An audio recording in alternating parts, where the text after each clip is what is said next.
இப்போ நாம் பார்த்தீங்கன்னா கிட்டத்தட்ட மேலே இருந்து 80 அடி ஹைட்டில் நம்ம நின்றுருக்கோம். இது டேப்பர் பார்த்தீங்கன்னா கிட்டத்தட்ட 45 டிகிரி கீழே இருக்குது.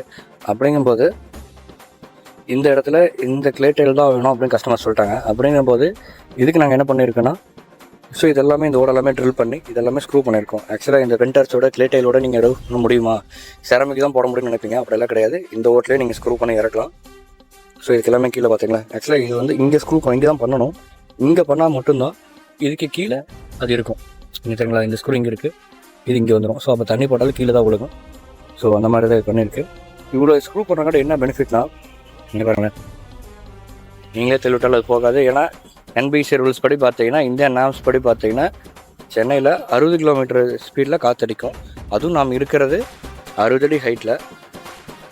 அப்படிங்கும்போது இன்னுமே ஜாஸ்தி காற்றடிக்கும். அப்போ இதை கீழே போகாமல் விழுகாமல் இருக்கிற வேண்டி எல்லாமே ஸ்க்ரூ பண்ணியிருக்கோம்.